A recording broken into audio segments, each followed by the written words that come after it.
नमस्कार। आज मैं सुना रही हूँ मुंशी प्रेमचंद जी की कहानी स्वामिनी। शिवदास ने भंडारे की कुंजी अपनी बहू राम प्यारी के सामने फेंककर अपनी बूढ़ी आंखों में आंसू भरकर कहा, बहू, आज से गृहस्थी की देखभाल तुम्हारे ऊपर है। मेरा सुख भगवान से नहीं देखा गया, नहीं तो क्या जवान बेटे को यूं छीन लेते। उसका काम करने वाला तो कोई चाहिए। एक हल तोड़ दूं तो गुजारा न होगा।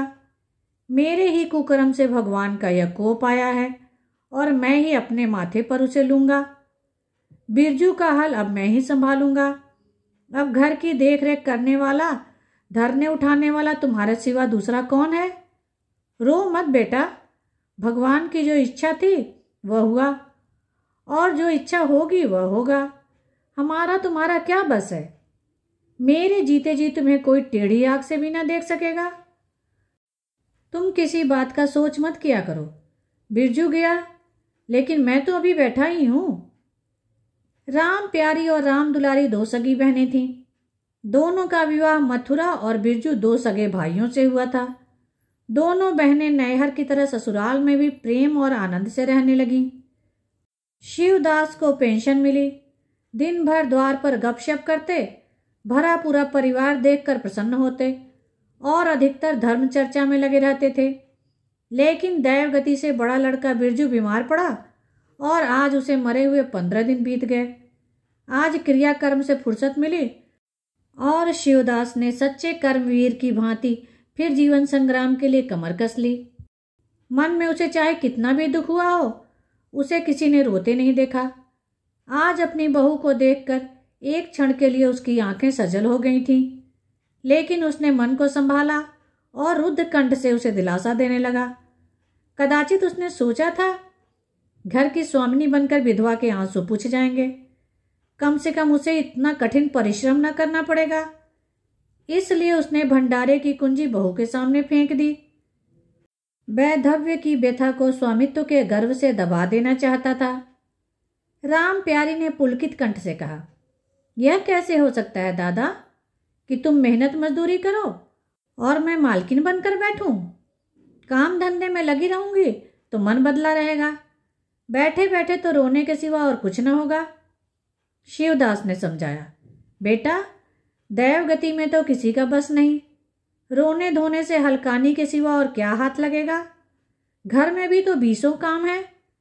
कोई साधु संत आ जाए, कोई पाहुना ही आ जाए तो उनके सेवा सत्कार के लिए किसी को घर पर रहना ही पड़ेगा। बहू ने बहुत से हीले किए, पर शिवदास ने एक न सुनी। शिवदास के बाहर चले जाने पर राम प्यारी ने कुंजी उठाई तो उसे मन में अपूर्व गौरव और उत्तरदायित्व का अनुभव हुआ। जरा देर के लिए पति वियोग का दुख उसे भूल गया। उसकी छोटी बहन और देवर दोनों काम करने गए हुए थे। शिवदास बाहर था। घर बिल्कुल खाली था। इस वक्त वह निश्चिंत होकर भंडारे को खोल सकती है। उसमें क्या क्या सामान है, क्या क्या विभूति है, यह देखने के लिए उसका मन लालायित हो उठा। इस घर में वह कभी ना आई थी। जब कभी किसी को कुछ देना या किसी से कुछ लेना होता था, तभी शिवदास आकर इस कोठरी को खोला करता था। फिर उसे बंद कर वह ताली अपनी कमर में रख लेता था। राम प्यारी कभी कभी द्वार की दरारों से भीतर झांकती थी, पर अंधेरे में कुछ न दिखाई देता।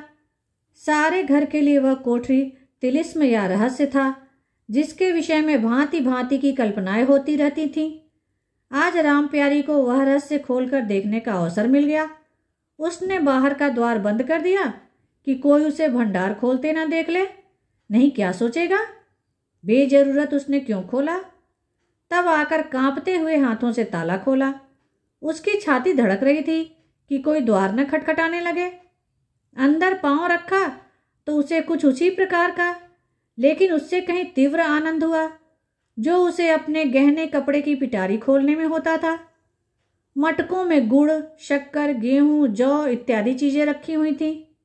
एक किनारे बड़े बड़े बर्तन धरे थे जो शादी ब्याह के अवसर पर निकाले जाते थे या मांगे दिए जाते थे। एक आले पर माल गुजारी की रसीदें और लेन देन के पुर्जे बंधे हुए थे। कोठरी में एक विभूति सी छाई थी, मानो लक्ष्मी अज्ञात रूप से विराजमान हो। उस विभूति की छाया में राम प्यारी आधे घंटे तक बैठी अपनी आत्मा को तृप्त करती रही। प्रतिक्षण उसके हृदय पर ममत्व का नशा सा छाया जा रहा था। जब वह कोठरी से निकली तो उसके मन के संस्कार बदल गए थे, मानो किसी ने उस पर मंत्र डाल दिया हो। उसी समय द्वार पर किसी ने आवाज दी। उसने तुरंत भंडारे का द्वार बंद किया और जाकर सदर दरवाजा खोल दिया। देखा तो पड़ोसिन झुनिया खड़ी है और 1 रुपया उधार मांग रही है। राम प्यारी ने रुखाई से कहा, अभी तो 1 पैसा घर में नहीं है जीजी, क्रियाकर्म में सब खर्च हो गया। झुनिया चकरा गई। चौधरी के घर में इस समय 1 रुपया भी नहीं है। यह विश्वास करने की बात न थी। जिसके यहाँ सैकड़ों का लेन देन है वह सब कुछ क्रियाकर्म में नहीं खर्च कर सकता।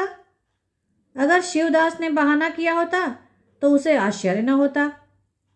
प्यारी तो अपने सरल स्वभाव के लिए गांव में मशहूर थी। अक्सर शिवदास की आंखें बचाकर पड़ोसियों को इच्छित वस्तुएं दे दिया करती थी। अभी कल ही उसने जानकी को सेर भर दूध दिया, यहाँ तक कि अपने गहने तक मांगे दे देती थी। कृपण शिवदास के घर में ऐसी खर्च बहू का आना गांव वाले अपने सौभाग्य की बात समझते थे। झुनिया ने चकित होकर कहा, ऐसा न कहो जीजी, बड़े गाढ़े में पड़कर आई हूं। नहीं, तुम जानती हो मेरी आदत ऐसी नहीं है। बाकी का 1 रुपया देना है। प्यादा द्वार पर खड़ा बकबक कर रहा है। रुपया दे दो तो किसी तरह विपत्ति टले। मैं आज के 8वें दिन आकर दे जाऊंगी। गांव में और कौन घर है जहां मांगने जाऊं? प्यारी टस से मस न हुई। उसके जाते ही प्यारी सांझ के लिए रसोई पानी का इंतजाम करने लगी। पहले चावल दाल बीनना पहाड़ लगता था और रसोई में जाना तो सूली पर चढ़ने से कम न था। कुछ देर बहनों में झांव झांव होती, तब शिवदास आकर कहते, क्या आज रसोई न बनेगी? तो 2 में से 1 उठती और मोटे मोटे टिक्कड़ लगाकर रख देती, मानो बैलों का राती भोग। आज प्यारी तन मन से रसोई के प्रबंध में लगी हुई है। अब वह घर की स्वामिनी है। तब उसने बाहर निकलकर देखा, कितना कूड़ा करकट भरा हुआ है। बुढ़ऊ दिन भर मक्खी मारा करते हैं, इतना भी नहीं होता कि जरा झाड़ू ही लगा दें। अब क्या उनसे इतना भी ना होगा? द्वार चिकना होना चाहिए कि देखकर आदमी का मन प्रसन्न हो जाए। यह नहीं कि उबकाई आने लगे। अभी कह दूं तो तिनक उठे। अच्छा, मुन्नी नाद से अलग क्यों खड़ी है? उसने मुन्नी के पास जाकर नाद में झांका, दुर्गंध आ रही थी। ठीक मालूम होता है, महीनों से पानी ही नहीं बदला गया। इस तरह तो गाय रह चुकी। अपना पेट भर लिया, छुट्टी हुई, और किसी से क्या मतलब? हाँ, दूध सबको अच्छा लगता है। दादा द्वार पर बैठे चिलम पी रहे हैं, मगर इतना नहीं होता कि 4 घड़ा पानी नाद में डाल दें। मजूर रखा है, वह भी 3 कौड़ी का। खाने को 1.5 सेर, काम करते नानी मरती है। आज आता है तो पूछती हूँ, नाद में पानी क्यों नहीं बदला? रहना हो तो रहे या जाए, आदमी बहुत मिलेंगे। चारों ओर तो लोग मारे मारे फिर रहे हैं। आखिर उससे न रहा गया, घड़ा उठाकर पानी लाने चली। शिवदास ने पुकारा, पानी क्या होगा बहू, इसमें पानी भरा हुआ है। प्यारी ने कहा, नांद का पानी सड़ गया है।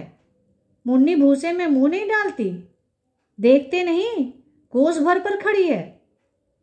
शिवदास मार्मिक भाव से मुस्कुराए और आकर बहू के हाथ से घड़ा ले लिया।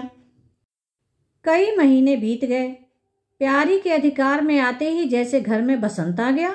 भीतर बाहर जहां देखिए किसी निपुण प्रबंधक के हस्त कौशल, सुविचार और सुरुचि के चिन्ह दिखते थे। प्यारी ने गृह यंत्र की ऐसी चाबी कस दी थी कि सभी पुर्जे ठीक ठाक चलने लगे थे। भोजन पहले से ज्यादा अच्छा था और समय पर मिलता था। दूध ज्यादा होता था, घी ज्यादा होता था और काम ज्यादा होता था। प्यारी न खुद विश्राम लेती न दूसरों को विश्राम लेने देती। घर में ऐसी बरकत आ गई है कि जो चीज मांगो घर से ही निकल आती है। आदमी से लेकर जानवर तक सभी स्वस्थ दिखाई देते हैं। अब पहले किसी दशा नहीं है कि कोई चिथड़े लपेटे घूम रहा है, किसी को गहने की धुन सवार है। हाँ, अगर कोई रुग्ण और चिंतित तथा मलिन वेश में था तो वह प्यारी थी। फिर भी सारा घर उससे जलता था। यहाँ तक कि बूढ़े शिवदास भी कभी कभी उसकी बदगोई करते। किसी को पहर रात रहे उठना अच्छा नहीं लगता। मेहनत से सभी जी चुराते, फिर भी यह सब मानते कि प्यारी ना हो तो घर का काम न चले। और तो और दोनों बहनों में अब उतना अपनापन नहीं रहा। प्रातः काल का समय था। दुलारी ने हाथों के कड़े लाकर प्यारी के सामने पटक दिए और घुन्नाई हुई बोली, लेकर इसे भी भंडारे में बंद कर दे। प्यारी ने कड़े उठा लिए और कोमल स्वर से कहा, कह तो दिया, हाथ में रुपए आने दे, बनवा दूंगी। अभी ऐसा नहीं घिस गया है कि आज ही उतार कर फेंक दिया जाए। दुलारी लड़ने को तैयार होकर आई थी। बोली, तेरे हाथ में काहे को कभी रुपए आएंगे और काहे को कड़े बनेंगे? जोड़ जोड़ रखने में मजा आता है ना? प्यारी ने हंसकर कहा, जोड़ जोड़ रखती हूं तो तेरे लिए ही तो। मेरा कौन बैठा हुआ है? या मैं सबसे ज्यादा खा पहन लेती हूं? मेरा अनंत कब का टूटा पड़ा है। दुलारी, तुम न खाओ न पहनो, जस तो पाती हो। यहाँ खाने पहनने के सिवा और है क्या? मैं तुम्हारा हिसाब किताब नहीं जानती। मेरे कड़े आज बनने को भेज दो। प्यारी ने सरल विनोद से कहा, रुपए न हो तो कहाँ से लाऊं? दुलारी ने उदंडता के साथ कहा, मुझे इससे कोई मतलब नहीं, मैं तो कड़े चाहती हूं। इसी तरह घर के सब आदमी अपने अपने अवसर पर प्यारी को दो चार खरी खोटी सुना जाते और वह गरीब सबकी धौंस हंस कर सहती थी। स्वामिनी का यह धर्म है कि सबकी धौंस सुन ले और करे वही जिसमें घर का कल्याण हो। स्वामित्व के कवच पर धौंस, ताने, धमकी किसी का असर न होता। उसकी स्वामिनी की कल्पना इन आघातों से और भी स्वस्थ होती थी। वह गृहस्थी की संचालिका थी। सभी अपने अपने दुख उसी के सामने रोते, पर जो कुछ वह करती है वही होता है। इतना उसे प्रसन्न करने के लिए काफी था। गांव में प्यारी की सराहना होती थी। अभी उम्र ही क्या है, लेकिन सारे घर को संभाल रखे है। चाहती तो सगाई कर चैन से रहती। इस घर के पीछे अपने को मिटाए देती है। कभी किसी से हंसती बोलती भी नहीं, जैसे काया पलट हो गई हो। कई दिन बाद दुलारी के कड़े बनकर आ गए। प्यारी खुद सुनार के घर दौड़ दौड़ कर गई। संध्या हो गई थी। दुलारी और मथुरा हाट से लौटे। प्यारी ने नए कड़े दुलारी को दिए। दुलारी निहाल हो गई। चटपट कड़े पहने और दौड़ी हुई बरोठे में जाकर मथुरा को दिखाने लगी। प्यारी बरोठे के द्वार पर छिपी खड़ी यह दृश्य देखने लगी। उसकी आंखें सजल हो गईं। दुलारी उससे कुल 3 साल ही तो छोटी है, पर दोनों में कितना अंतर है। उसकी आंखें मानो उस दृश्य पर जम गईं। दंपत्ति का वह सरल आनंद, उनका प्रेमालिंगन, उनकी मुग्ध मुद्रा प्यारी की टकटकी सी बंध गई। यहाँ तक कि दीपक के धुंधले प्रकाश में वे दोनों उसकी नजरों से गायब हो गए और अपने ही अतीत जीवन की एक लीला आंखों के सामने बार बार नए नए रूप में आने लगी। सहसा शिवदास ने पुकारा, बड़ी बहू, एक पैसा दो, तमाकू मंगवाऊं। प्यारी की समाधि टूट गई। आंसू पोंछती हुई भंडारे में पैसा लेने चली गई। एक एक करके प्यारी के गहने उसके हाथ से निकलते जाते थे। वह चाहती थी मेरा घर गांव में सबसे संपन्न समझा जाए और इस महत्वाकांक्षा का मूल्य उसे देना पड़ता। कभी घर की मरम्मत के लिए, कभी बैलों की नई गोई खरीदने के लिए, कभी नातेदारों के व्यवहारों के लिए, कभी बीमारों की दवा दारू के लिए रुपए की जरूरत पड़ती रहती थी।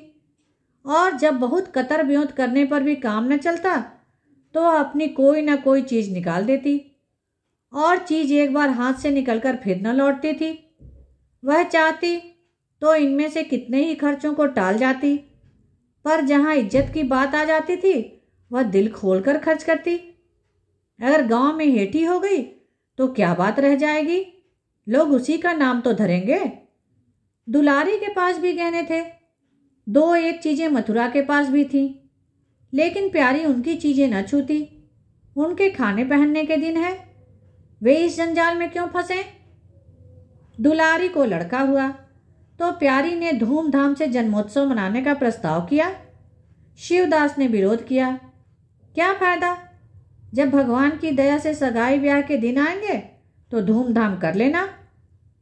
प्यारी का हौसलों से भरा दिल भला क्यों मानता। बोली, कैसी बात करते हो दादा, पहलौठे लड़के के लिए भी धूमधाम ना हुई तो कब होगी। मन तो नहीं मानता, फिर दुनिया क्या कहेगी, नाम बड़े दर्शन थोड़े। मैं तुमसे कुछ नहीं मांगती, अपना सारा सरंजाम कर लूंगी, गहनों के माथे जाएगी और क्या। शिवदास ने चिंतित होकर कहा। इस तरह एक दिन धागा भी ना बचेगा। कितना समझाया, बेटा भाई भौजाई किसी के नहीं होते, अपने पास दो चीजें रहेंगी तो सब मुंह ताकेंगे, नहीं कोई सीधे मुंह भी बात न करेगा। प्यारी ने ऐसा मुंह बनाया मानो वह ऐसी बूढ़ी बातें बहुत सुन चुकी है, और बोली, जो अपने हैं वे भी न पूछें तो भी अपने ही रहते हैं। मेरा धर्म मेरे साथ है, उनका धर्म उनके साथ है, मर जाऊंगी तो क्या छाती पर लाद ले जाऊंगी। धूमधाम से जन्मोत्सव मनाया गया। बरही के दिन सारी बिरादरी का भोज हुआ। लोग खा पी कर चले गए। प्यारी दिन भर की थकी मांदी आंगन में एक टाट का टुकड़ा बिछाकर कमर सीधी करने लगी। आंखें झपक गईं। मथुरा उसी वक्त घर में आया। नवजात पुत्र को देखने के लिए उसका चित्त व्याकुल हो रहा था। दुलारी सौर गृह से निकल चुकी थी। गर्भावस्था में उसकी देह छिड़ हो गई थी, मुंह भी उतर गया था, पर आज स्वस्थता की लालिमा मुंह पर छाई हुई थी। सौर के संयम और पौष्टिक भोजन ने देह को चिकना कर दिया था।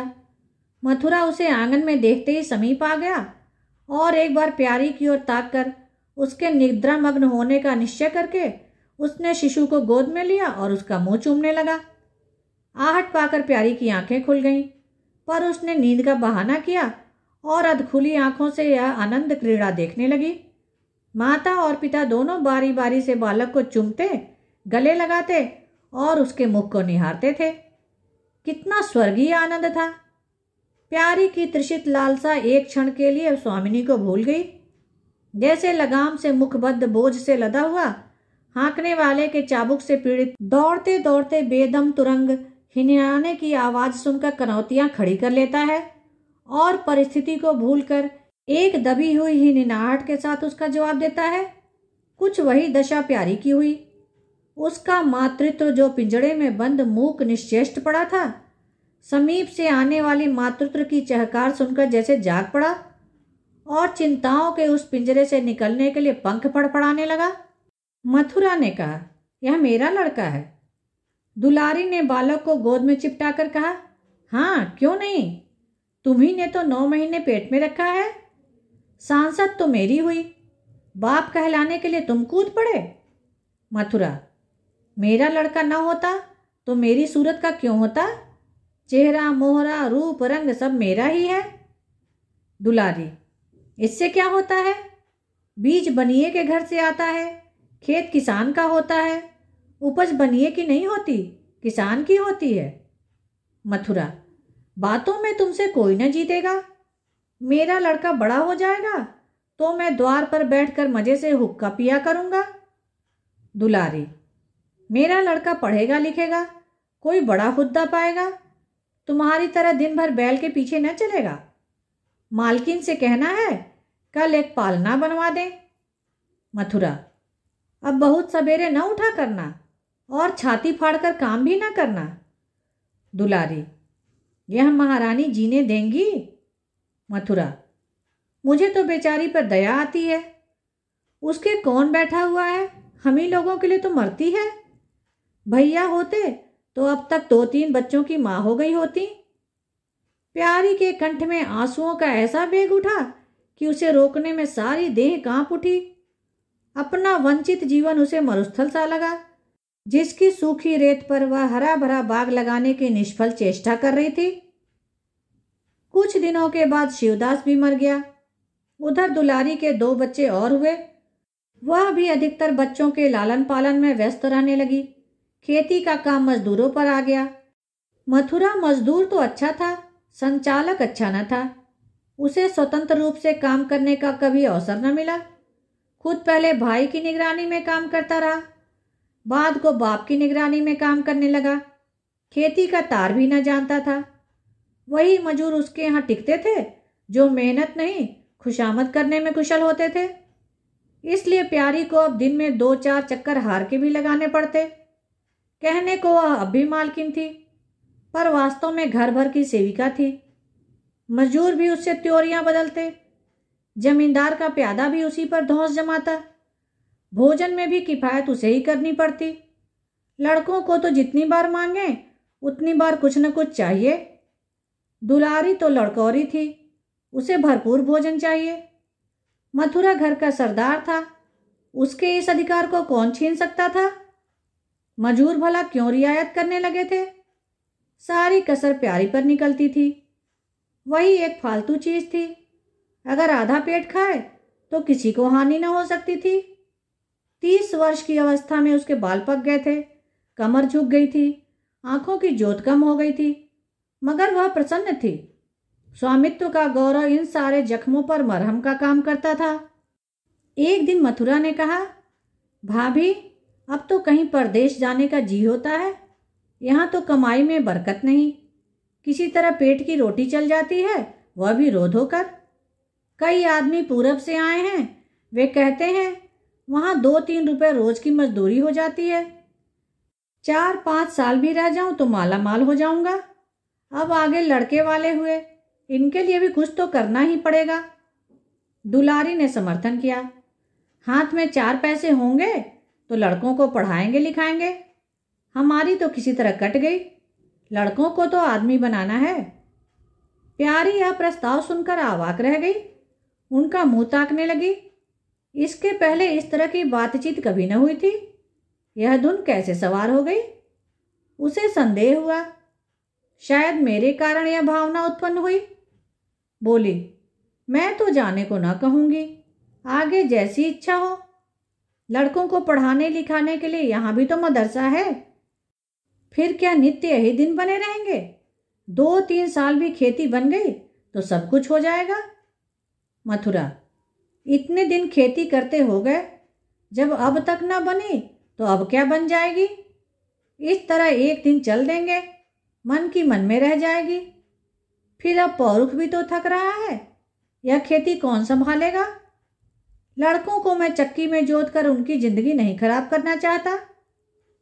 प्यारी ने आंखों में आंसू लाकर कहा, भैया घर पर जब तक आधी मिले पूरी के लिए न भागना चाहिए। अगर मेरी ओर से कोई बात हो तो अपना घर बार अपने हाथ में करो, मुझे एक टुकड़ा दे देना, पड़ी रहूंगी। मथुरा आद्रकंठ से बोला, भाभी यह तुम क्या कहती हो। तुम्हारे ही संभाले तो यह घर चला है, नहीं रसातल में चला गया होता। इस गृहस्थी के पीछे तुमने अपने को मिट्टी में मिला दिया, अपनी देह घुला डाली। मैं अंधा नहीं हूं, सब कुछ समझता हूं। हम लोगों को जाने दो, भगवान ने चाहा तो घर फिर संभल जाएगा। तुम्हारे लिए हम बराबर खर्च बरच भेजते रहेंगे। प्यारी ने कहा, जो ऐसा ही है तो तुम चले जाओ, बाल बच्चों को कहाँ कहाँ बांधे फिरोगे। दुलारी बोली, यह कैसे हो सकता है बहन। यहाँ देहात में लड़के क्या पढ़ेंगे लिखेंगे। बच्चों के बिना इनका जी भी वहां न लगेगा।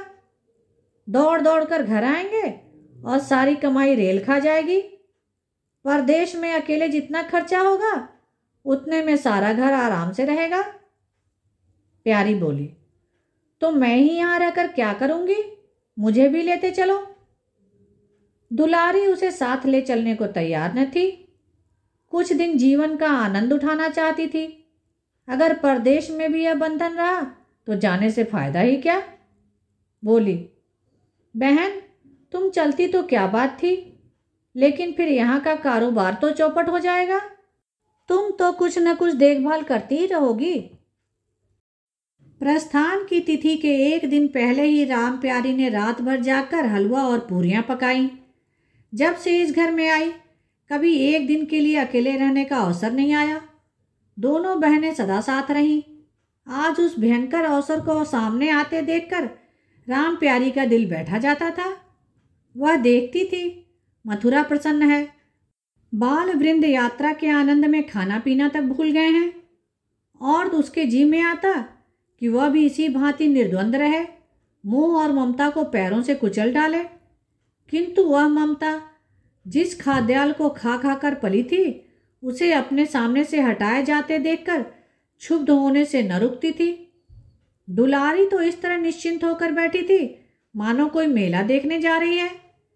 नई नई चीजों को देखने, नई दुनिया में विचरने की उत्सुकता ने उसे क्रिया शून्य सा कर दिया था। प्यारी के सिरे सारे प्रबंध का भार था।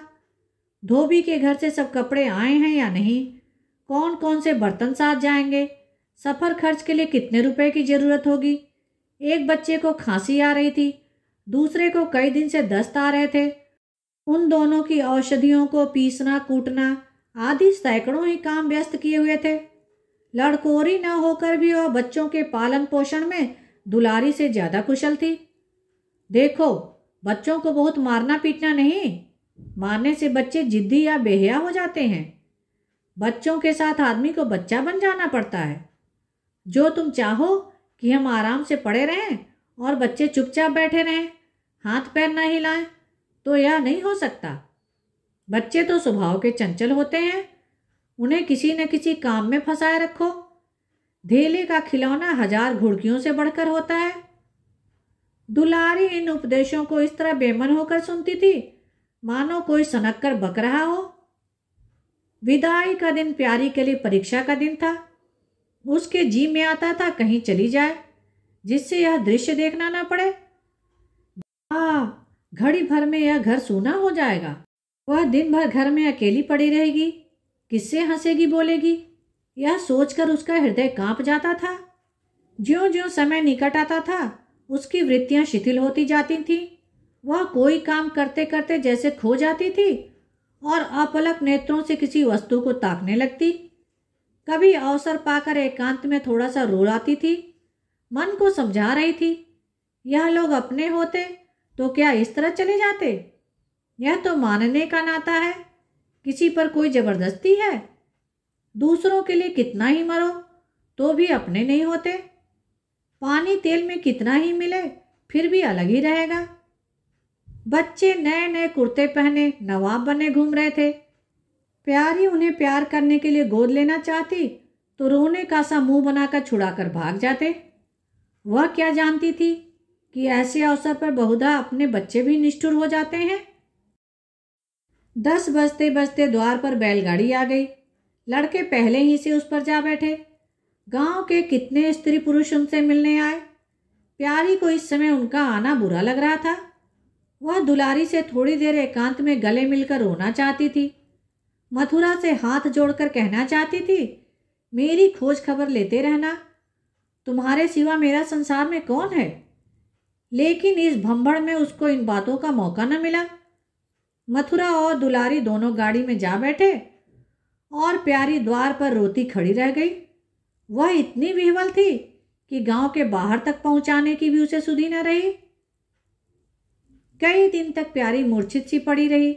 न घर से निकली, न चूल्हा जलाया, न हाथ मुंह धोया। उसका हलवाहा जोखू बार बार आकर कहता, मालकिन उठो, मुंह हाथ धो, कुछ खाओ पियो, कब तक इस तरह पड़ी रहोगी। इस तरह की तसल्ली गांव की और भी स्त्रियां देती, पर उनकी तसल्ली में एक प्रकार की ईर्ष्या का भाव छिपा हुआ जान पड़ता था। जोखू के स्वर में सच्ची सहानुभूति झलकती थी। जोखू कामचोर, बातूनी और नशेबाज था। प्यारी उसे बराबर डांटती रहती थी। 2-1 बार उसे निकाल भी चुकी थी, पर मथुरा के आग्रह से फिर रख लिया था। आज भी जोखू की सहानुभूति भरी बातें सुनकर प्यारी झुंझलाती, यह काम करने क्यों नहीं जाता, यहाँ मेरे पीछे क्यों पड़ा हुआ है। मगर उसे झिड़क देने का जीना चाहता था। उसे उस समय सहानुभूति की भूख थी। फल कांटेदार वृक्ष से भी मिले तो क्या उसे छोड़ दिया जाता है। धीरे धीरे क्षोभ का वेग कम हुआ। जीवन के व्यापार होने लगे। अब खेती का सारा भार प्यारी पर था। लोगों ने सलाह दी, एक हल तोड़ दो और खेतों को उठा दो। पर प्यारी का गर्व यूं ढोल बजाकर अपनी पराजय स्वीकार न करता था।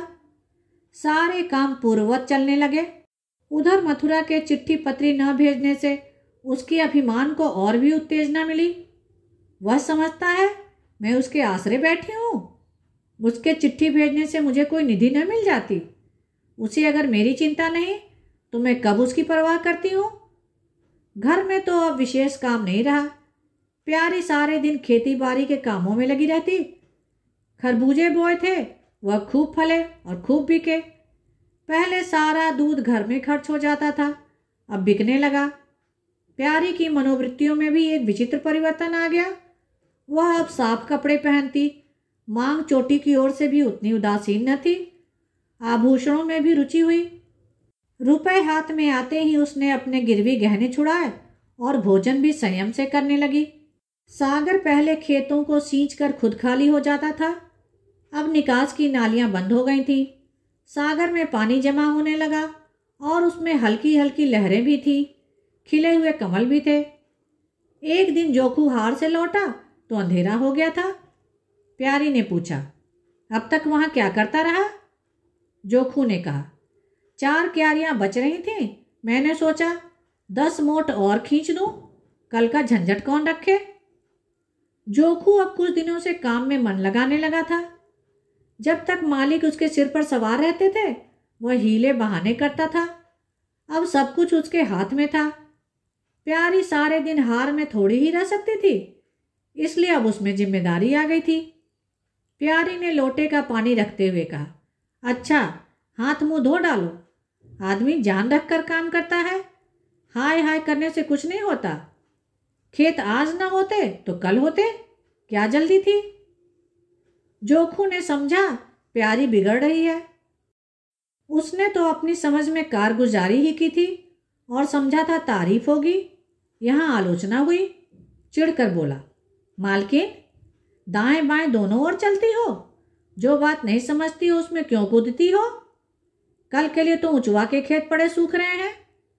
आज बड़ी मुश्किल से कुआं खाली हुआ था। सवेरे में पहुंचता तो कोई और आकर छेक लेता, फिर अठवारे तक राह देखनी पड़ती, तब तक तो सारी ऊख विदा हो जाती। प्यारी उसकी सरलता पर हंसकर बोली, अरे तो मैं कुछ कह थोड़े रही हूं पागल। मैं तो कहती हूं कि जान रखकर काम कर। कहीं बीमार पड़ गया तो लेने के देने पड़ जाएंगे। जोखू, कौन बीमार पड़ जाएगा? मैं 20 साल में कभी सिर तो दुखा नहीं, आगे की नहीं जानता। कहो रात भर काम करता रहूं। प्यारी, मैं क्या जानूं। तुम ही अंतरे दिन बैठे रहते थे और पूछा जाता था तो कहते थे जुआर आ गया, पेट में दर्द था। जोखू झेंपता हुआ बोला, वह बातें जब थी जब मालिक लोग चाहते थे कि इसे पीस डालें। अब तो जानता हूं कि मेरे ही माथे है। मैं न करूंगा तो सब चौपट हो जाएगा। प्यारी, मैं क्या देखभाल नहीं करती? जोखू, तुम बहुत करोगी, 2 बेर चली जाओगी, सारे दिन तुम वहां बैठी तो नहीं रह सकती। प्यारी को उसके निष्कपट व्यवहार ने मुग्ध कर दिया। बोली, तो इतनी रात गए चूल्हा जलाओगे? कोई सगाई क्यों नहीं कर लेते? जोखू ने मुंह धोते हुए कहा, तुम भी खूब कहती हो मालकिन। अपने पेट भर को तो होता नहीं, सगाई कर लूं। 1.25 सेर खाता हूं, 1 जून पूरा 1.25 सेर, दोनों जून के लिए 2 सेर चाहिए। प्यारी, अच्छा आज मेरी रसोई में खाओ, देखूं कितना खाते हो। जोखू ने पुलकित होकर कहा, नहीं मालकिन, तुम बनाते बनाते थक जाओगी। हाँ, आध सेर के 2 रोटा बनाकर खिला दो तो खा लूं। मैं तो यही करता हूँ, बस आटा सान कर 2 लिट्ट बनाता हूँ और उपले पर सेक लेता हूँ। कभी मट्ठे से, कभी नमक से, कभी प्याज से खा लेता हूँ और आकर पड़ा रहता हूँ। प्यारी, मैं तुम्हें आज फुलके खिलाऊंगी। जोखू, तब तो सारी रात खाते ही बीत जाएगी। प्यारी, बको मत, चटपट आकर बैठ जाओ। जोखू, जरा बैलों को सानी पानी देता हूं तो बैठूं। जोखू और प्यारी में ठनी हुई थी।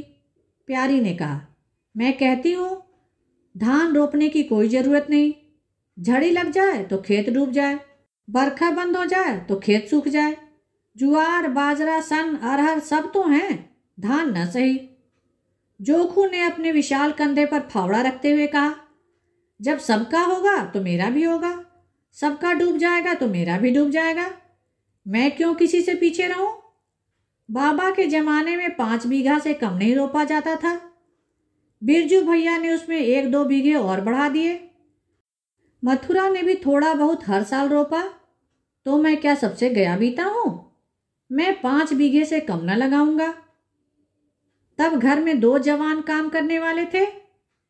मैं अकेला उन दोनों के बराबर खाता हूं, दोनों के बराबर काम क्यों न करूंगा? चल झूठा कहीं का। कहते थे 2 सेर खाता हूं, 4 सेर खाता हूं, आधे सेर में रह गए। एक दिन तौलो तब मालूम हो। तौला है, बड़े खाने वाले हो। मैं कह देती हूं, धान न रोपो, मजूर नहीं मिलेंगे, अकेले हलकान होना पड़ेगा। तुम्हारी बला से मैं ही हलकान होऊंगा ना, यह देह किस दिन काम आएगी? प्यारी ने उसके कंधे पर से फावड़ा ले लिया और बोली, तुम पहर रात से पहर रात तक ताल में रहोगे, अकेले मेरा जी उबेगा। जोखू को उबने का अनुभव न था। कोई काम ना हो तो आदमी पढ़कर सो रहे, क्यों जी उबे?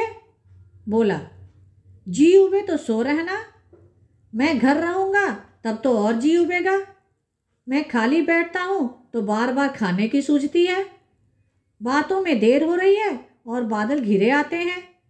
प्यारी ने कहा, अच्छा कल से जाना, आज बैठो। जोखू ने मानो बंधन में पड़कर कहा, अच्छा बैठ गया, कहो क्या कहती हो? प्यारी ने विनोद करते हुए पूछा, कहना क्या है? मैं तुमसे पूछती हूँ, अपनी सगाई क्यों नहीं कर लेते? अकेले मरती हूँ, तब 1 से 2 हो जाऊंगी। जोखू शर्माता हुआ बोला, तुमने फिर वही बेबात की बात छेड़ दी मालकिन। किससे सगाई कर लूं यहाँ? ऐसी मेहरिया लेकर क्या करूंगा जो गहनों के लिए मेरी जान खाती रहे? प्यारी, यह तो तुमने कड़ी शर्त लगाई। ऐसी औरत कहाँ मिलेगी जो गहने भी न चाहे? जोखू, यह मैं थोड़े ही कहता हूँ कि वह गहने न चाहे। हाँ, मेरी जान न खाए। तुमने भी तो कभी गहनों के लिए हठ न किया, बल्कि अपने सारे गहने दूसरों के ऊपर लगा दिए। प्यारी के कपोलों पर हल्का सा रंग आ गया। बोली, अच्छा और क्या चाहते हो? जोखू, मैं कहने लगूंगा तो बिगड़ जाओगी। प्यारी की आंखों में लज्जा की एक रेखा नजर आई। बोली, बिगड़ने की बात कहोगे तो जरूर बिगड़ूंगी। जोखू, तो मैं न कहूंगा। प्यारी ने उसे पीछे की ओर ठेलते हुए कहा, कहोगे कैसे नहीं? मैं कहला के छोड़ूंगी। जोखू, मैं चाहता हूं कि वह तुम्हारी तरह हो, ऐसी गंभीर हो, ऐसी ही बातचीत में चतुर हो, ऐसा ही अच्छा पकाती हो, ऐसी ही किफायती हो, ऐसी ही हंसमुख हो। बस ऐसी औरत मिलेगी तो करूंगा, नहीं तो इसी तरह पड़ा रहूंगा। प्यारी का मुख लज्जा से आरक्त हो गया। उसने पीछे हटकर कहा, बड़े नटखट हो तुम, हंसी हंसी में सब कुछ कह गए। धन्यवाद। कहानी को लाइक करें और शेयर करें। मेरे चैनल को सब्सक्राइब कर दें, जिससे सभी कहानियाँ आपको समय पर मिल जाएं।